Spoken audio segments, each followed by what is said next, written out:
আসসালামু আলাইকুম everyone. I hope সকলে অনেক ভালো আছে।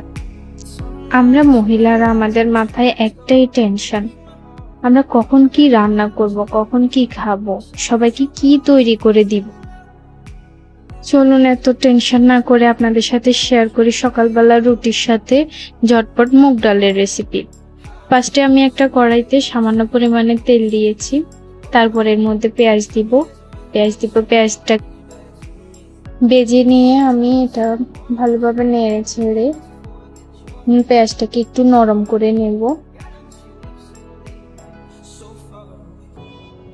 পেঁয়াজটাকে নরম করে এর মধ্যে আমি 2 চামচের মতো রসুন অ্যাড করব।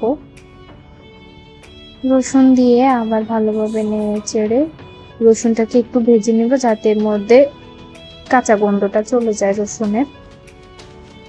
তারপর এর মধ্যে আমি আস্তে আস্তে হলুদ মরিচ অ্যাড করব। ফার্স্টে আমি এখানে হলুদের গুঁড়া দিয়েছি 2 চামচের মতো, তারপর দিলাম মরিচের গুঁড়া 1 চামচের মতো। আমার এখানে 250 গ্রাম ডালের জন্য আমি মশলা দিতেছি। তারপরে দিব গরম মশলা গুঁড়া, ধনে গুঁড়া 1 চামচ, গরম মশলা গুঁড়া 2 চামচের মতো দিয়েছি। দিয়ে সামান্য একটু পানি দিব যাতে মশলাগুলো পুড়ে না যায়। লবণ দিয়েছি 1 চামচ, পরে আপনারা টেস্ট অনুযায়ী দিবেন। এবার মশলাটাকে ভালোভাবে কষিয়ে নিব। যে কোনো রান্নায় মশলা যত আপনি কষাবেন ততই কিন্তু রান্নার স্বাদ বাড়বে। তারপরে আমি এই তো 250 গ্রামের মতো মুগ ডাল নিয়েছি, এখানে ধুয়ে পরিষ্কার করে এগুলা দিয়ে দিব। মুগ ডালগুলা ফার্স্টে ভেজে নেবেন, তারপরে এগুলা ধুয়ে পরিষ্কার করে আমি ভিজিয়ে রেখেছিলাম, এগুলা দিয়ে দিলাম। তারপরে মশলার মধ্যে মুগ ডালগুলা ভালোভাবে কষিয়ে নিব।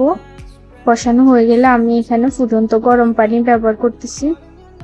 গরম পানি দিয়ে দিব পরিমাণ মতো।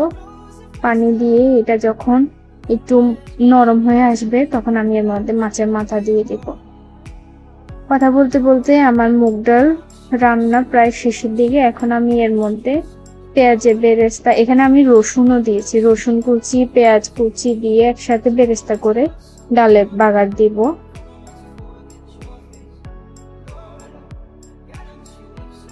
রসুনের কারণে স্মেলটা খুব ভালো আসে।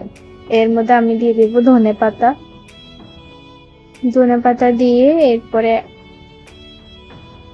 মাশাআল্লাহ ডালটা দেখতে যেমন সুন্দর হয়েছে, খেতেও অনেক মজা হয়েছে, একবারে গোটা গোটা ছিল। আপনারা চাইলে এটা ট্রাই করতে। আল্লাহ হাফেজ।